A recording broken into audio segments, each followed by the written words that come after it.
Hi everybody, this is Michael Capasso, General Director of the New York City Opera, coming to you live on tape from my kitchen.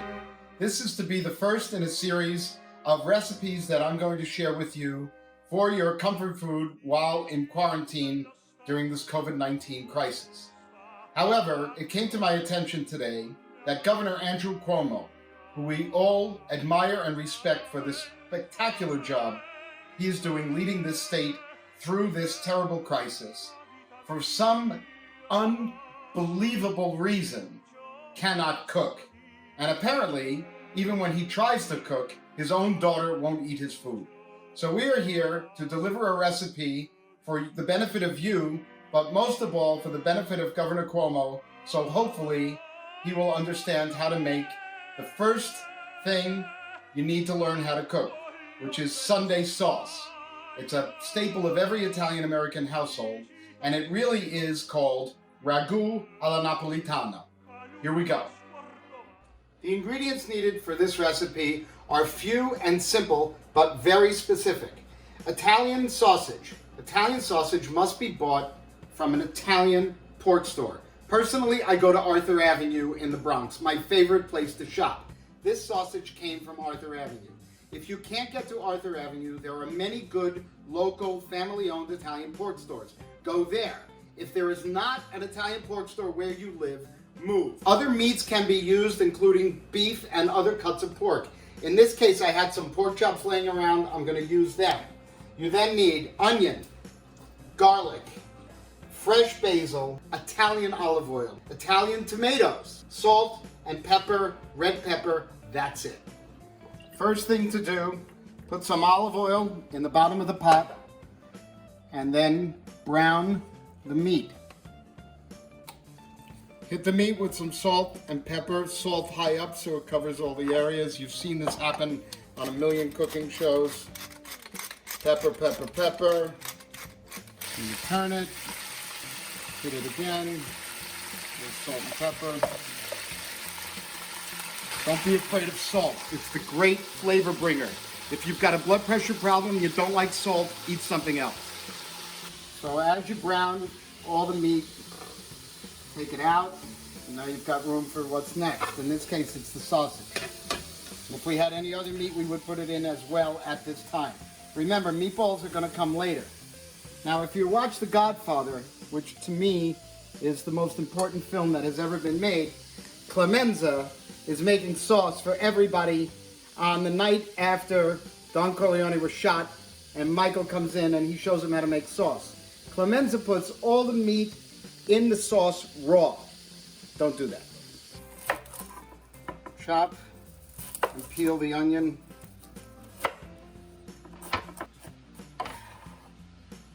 Peel the garlic.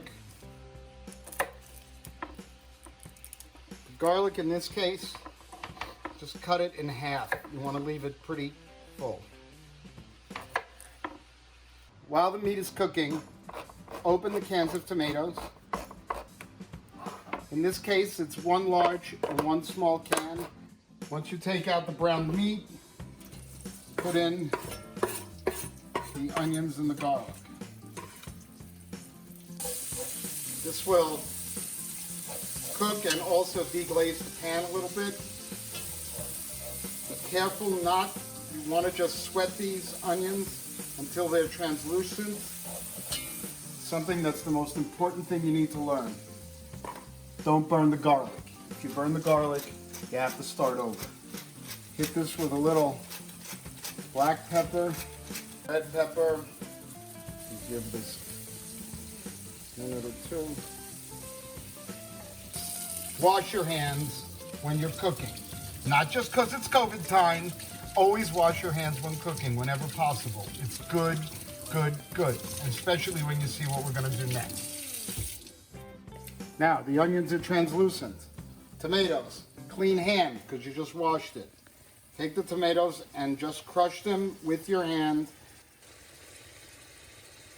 It can be chunky, it's all right. This is going to cook down.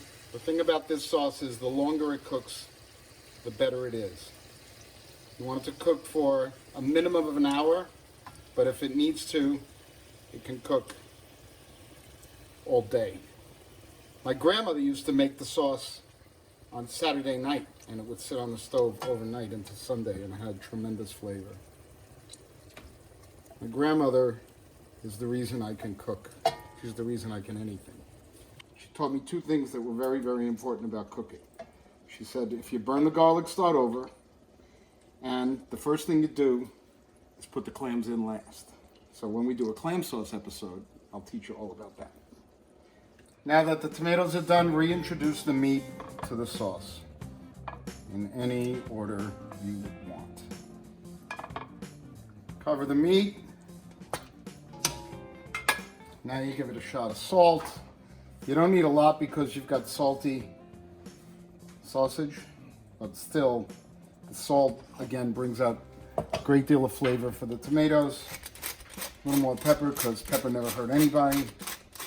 Quick stir. The lid. Put the lid on, leaving a little bit of a crack so it can reduce and steam can come out. Put the flame on low. Go open a bottle of wine. Meatballs. The Italian word is polpetti. They are a point of contention among all Italians worldwide. In Italy, from town to town, within a few miles, the recipe can be different. Meatball recipes have been known to break up entire families, cause fistfights, and general chaos for centuries. Now, my meatball recipe that I use generally is my grandmother's. It's a little more complicated and it's a little controversial. I'm going to show you that recipe. In addition, especially for the governor, so that we can keep it simple, I'm going to show you a more basic, easier meatball recipe. Very, very delicious, although I promise you my grandmother would not approve. It starts with stale Italian bread, soaking in water until soft. Squeeze out the water and add it to the chopped meat. Since this is a small portion, I'm going to crack in 1 egg for binding. Little parsley, pignoli, pine nuts, and yes, sun-made raisins. My grandmother's meatballs and the meatballs from this region of Naples contain raisins. You may notice there is no garlic and there is no cheese. Fresh pepper and some salt, and then we mix. Now do something important. Take off your pinky ring when you're going to mix the meatballs. The bread obviously is a filler because this is basically a peasant dish and the people would use the stale bread so as not to waste anything and also to stretch the meatballs, but it ends up turning out to be a delicious thing. The easier version, chopped meat in the bowl, some finely chopped garlic, breadcrumbs, try and use fresh breadcrumbs, freshly grated Parmigiano, an egg to hold it all together, black pepper, some salt. Wash your hands and take your pinky ring off. These are much simpler, and we will not fry these. We will bake these meatballs, also simpler for someone at home who's not used to this operation. Remember, this is just yet another version of the meatball. It's good. Mix, mix, mix. Here you go. If it's a little dry, you can add a shot of olive oil. So the whole thing about meatballs is you got to turn them into balls. So you roll these in the palm of your hand after you've washed your hands. And these are the simple method for Governor Cuomo. We lay them out on a cookie sheet and we're going to bake them. At this stage, very important to try the sauce to make sure it's okay. Now this is when I was a kid, I used to get my hand slapped with a wooden spoon. Because you grab a piece of Italian bread, you dip it in the sauce like this, and you run away. At this point, we're in the home stretch. You fill the pasta pot with water, you put it on the stove, you light the flame. What you don't do is put salt in the water, and what you never, ever, ever do, or we're going to take away your Italian license, is put oil in the water. While that is getting ready to boil, you're going to put oil in the pan and you're going to get ready to fry my grandmother's meatballs. You've got a pan with vegetable oil. Wesson oil generally is what my grandmother liked. We never would fry the meatballs in olive oil because you can't get it hot enough and it burns. So, meatballs in the pan.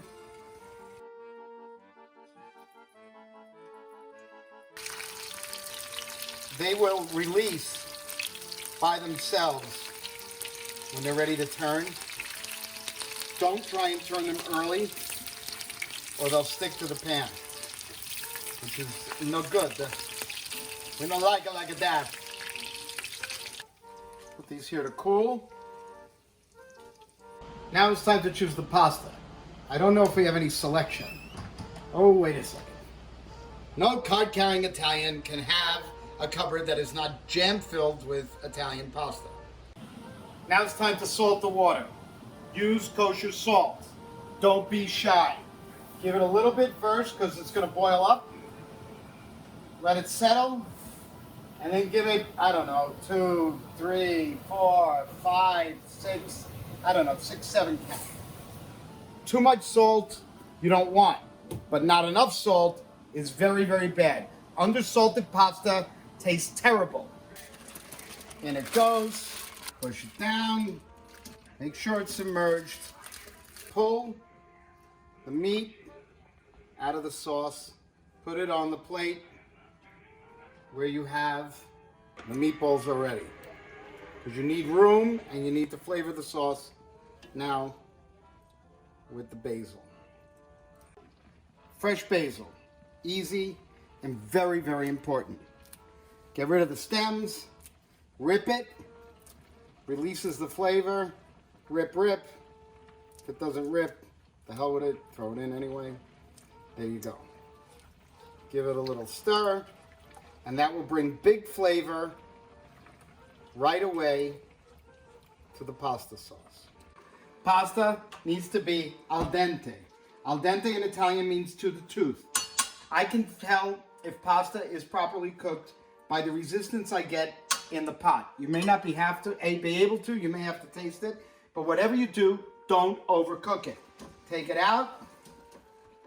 Now, various recipes are different. For this, we're not going to go back in the pan. We're going to go right into a bowl that is already set aside, and I put some of the sauce into it. Drain, drain, drain. And off we go. If a little pasta water gets in there, that's okay. Pasta water is magic. It's never hurt anybody. Mix.